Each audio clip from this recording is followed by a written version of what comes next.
आपणाशी बोलावं, आपणाला बोलावं आणि आपल्याशी चर्चा करावी आणि येणाऱ्या स्थानिक स्वराज्य संस्थेविषयी जिल्हाध्यक्षांचं आणि पक्षाचं जी मत आहे ते मांडावं, यासाठी ही पत्रकार परिषद घेण्यात आली. कृपया माननीय विनायकरावजी पाटील साहेबांना विनंती करतो की त्यांनी पक्षाची आणि जिल्हाध्यक्ष पदाची बाजू. आदरणीय शरदचंद्रजी पवार साहेब पक्षाच्या जिल्हाध्यक्षपदी माझ्यावरती जी जबाबदारी या ठिकाणी टाकली, प्रथमतः पवार साहेब प्रदेश अध्यक्ष शशिकांतजी शिंदे साहेब, जयंतरावजी पाटील साहेब, सुप्रियाताई, रोहितदादा, बसवराजजी पाटील साहेब आणि सर्व राष्ट्रवादीच्या नेत्यांचे मी आभार या ठिकाणी व्यक्त करतो. ज्या दिवशी माझ्यावरती जिल्हाध्यक्ष म्हणून या ठिकाणी जबाबदारी या ठिकाणी दिली, त्याच दिवशी आचारसंहिता लागली आणि त्याच दिवशीपासून निवडणुकीचा प्रोग्राम या ठिकाणी जाहीर झाला आणि म्हणून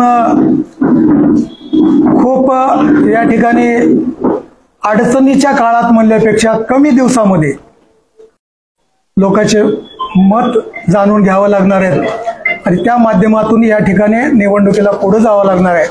म्हणून आपल्या सर्वांना एवढ्या कमी वेळामध्ये या ठिकाणी आपल्याला बोलावलं, आपण सर्वजण उपस्थित झालात त्याबद्दल सगळ्यांचेच मनापासून आभार व्यक्त करतो आणि आपल्याकडनं या ठिकाणी अपेक्षा व्यक्त करतो की जास्त जरी कुणाचं दाखवलं तर थोडंफार तरी आमचं या ठिकाणी आपण म्हणणं या ठिकाणी लोकांच्या पर्यंत आपण पोहोचाल अशी आपल्याकडनं अपेक्षा व्यक्त करतो.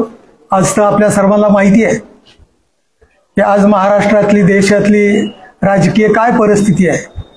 आज काही लोक म्हणतात की आता सगळं सत्ता त्यांची आहे, सगळं त्यांचं आहे, मग आता तुम्ही लोकांच्या समोर कसं जाणार आहेत. त्यावेळेस आम्ही सगळ्यांना म्हणतो की आमच्यासोबत आदरणीय शरदचंद्रजी पवार साहेबांचे विचार आहेत आणि त्या विचाराच्या जोरावरती आम्ही लोकांच्या समोर जाऊ आणि मला खात्री आहे की लोक आज पश्चातापात आहेत. कुठलाच दिलेला शब्द हे शासन या ठिकाणी पाळत नाही. लोकसभेच्या निवडणुकीमध्ये जे वातावरण होतं, खरं तर विधानसभेच्या निवडणुकीमध्ये आम्हाला थोडासा फटका बसला. आता कसा बसला काय नाही ते नंतर आपल्याशी या ठिकाणी चर्चा करू. पण आज जे काही या ठिकाणी महाविकास आघाडी म्हणून उमेदवार लोकांच्या समोर जाणार आहेत ते नशिबान राहतील असं मला वाटतंय. कारण लोक त्यांच्यावरती नाराज आहेत. लोकांनी त्यांच्या बाजूने या ठिकाणी आता विरोधामध्ये या ठिकाणी कल या ठिकाणी लोकांचा दिसतोय. एकही शब्द ते पाळत नाहीत.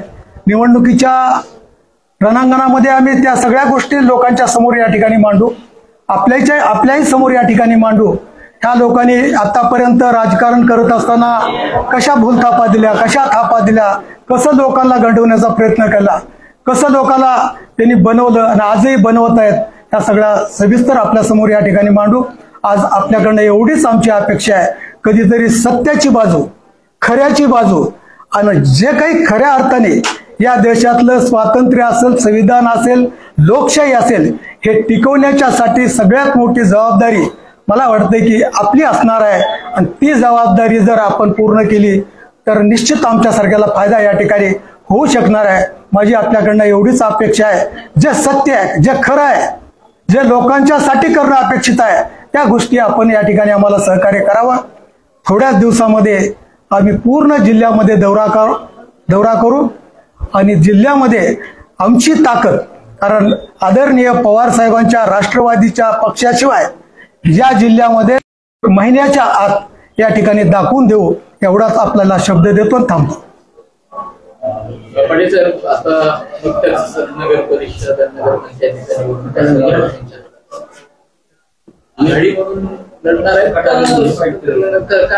नाही, आता वरून तर त्यांनी आम्हाला आदेश दिलेले आहेत, तुम्ही स्थानिक जिल्हा लेवलला तुमचं तुम्ही वातावरण एकत्रित बसा. आता आम्हाला जर मान सन्मानानं जिथं आमची ताकद आहे तिथंच आम्ही मागू. आमंत्रण आम्ही कुठं, जिथं आम्हाला समजा सोबत तर घ्यायचं, जिथं जागा निवडून येत नाही त्या ठिकाणी आम्हाला जर त्यांनी उमेदवारी दिली तर आम्ही त्या उमेदवारी घेणार नाहीत. जिथं आमचे कार्यकर्ते लढणारे आहेत, जिथं आमच्या पक्षाची ताकद आहे, अशा ठिकाणी त्यांनी जर मान सन्मानानं किंवा एक आम्हाला सोबत घेऊन जर या ठिकाणी त्यांनी महाविकास आघाडी म्हणून पुढे जायचं ठरवलं तर आम्ही त्यांच्या सोबत आहेत. जबाबदारी द्यायला वेळ झाला पक्षाला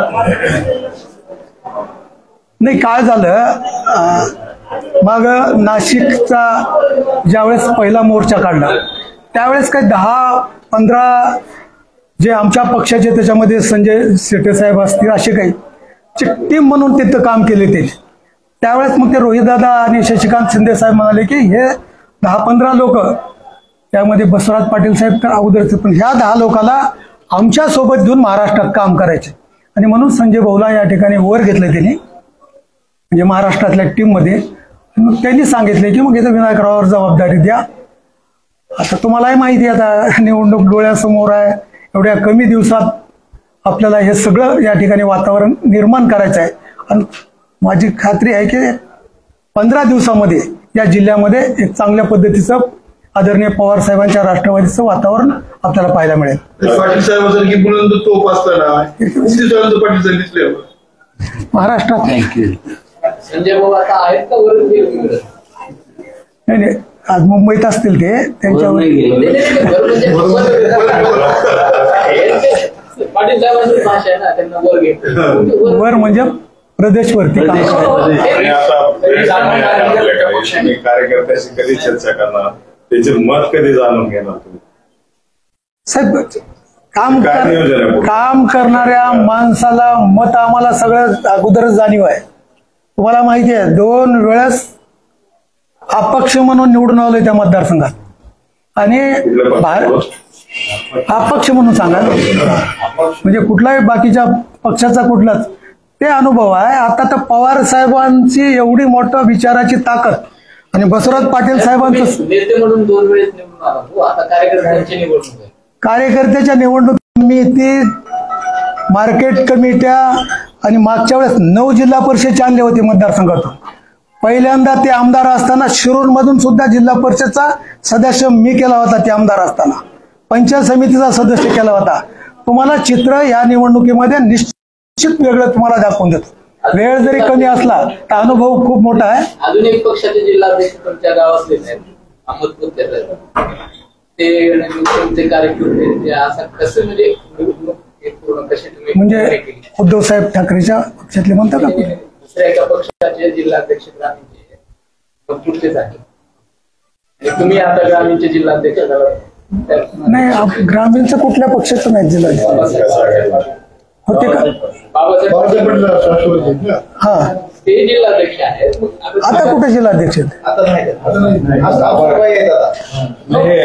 कार्यकर्त्यांशी डायलॉग कसं करणार हे सांग. नेटवर्क कसं आहे महिलांचा विभाग मागच्या वेळेस राष्ट्रवादीच्या सगळ्या कार्यकर्त्यांनी एक त्यांच्या मनातली खंत बोलून दाखवली की त्यांना 4 जागा दिल्या की बाकी कुठल्या जिल्ह्यातल्या जागा घ्यायची गरजच नाही आणि कुठं तर जाऊन बसून या ठिकाणी त्यांनी आघाडी करायची, असं होणार नाही.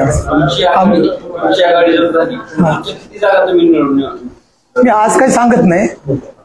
पूर्ण मतदारसंघामध्ये पूर्ण आढावा घेतल्याच्या नंतर आता आमची उदगीरमध्ये किती ताकद आहे, निलंग्यात किती ताकद आहे, औशामध्ये किती ताकद आहे, अहमदपूरमध्ये किती ताकद आहे, हे सगळं. आणि मग ते जर आम्हाला सगळे जर सन्मानानं घेत असतील तर आम्ही बिलकुल त्यांच्यासोबत जायला तयार आहे. मागच्या 2-3 दिवसापासून मुंबईला बैठका होतात राष्ट्रवादी.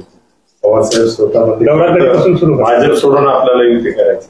इथे शहरात तुमचं काय नियोजन आहे? भाजप म्हणजे आता पवार साहेबांचं म्हणणं असं होतं की हे 2 पक्ष म्हणजे भाजपचेच आहेत. ते कोणते म्हणजे अजितदादाचा पक्ष असेल किंवा शिंदे साहेबांची सेना असेल. आज जरी वाटलं ते बस म्हणलं की बसणार, उठ म्हणले की मला युती करा म्हणले की करणार, जिथं सोडून द्यायचं असलं ते सोडून देणार. म्हणजे ते भाजपचेच आहेत.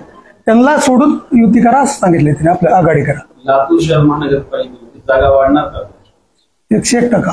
एकच जागा एकच आहे सगळ्यात भारी आमचा. यावेळेस बघा तुम्ही परिस्थिती कशी देऊ. पाटील साहेब, आपण खूप अनुभवी आहात, आपण भरपूर निवडणुका पाहिल्या. अगोदरचे आम्ही जिल्हाध्यक्ष कधी अशी पत्रकार परिषद घेताना पाहिलेच नाही. तर फक्त आपण स्थानिक स्वराज्य संस्थेच्या निवडणुका आहेत वेळेसोबत तुम्ही पत्रकार परिषद ठेवल्या तर असंच कंटिन्यू पत्रकारांशी कम्युनिकेशन ठेवणार आहात? नाही, पत्रकारांसोबत तर कम्युनिकेशन ठेवलं तरच आमचं लोकांपर्यंत जाईल ना. नाही तर आम्ही जर तुमच्या समोर जिल्हाध्यक्षाचा असं काही प्रकार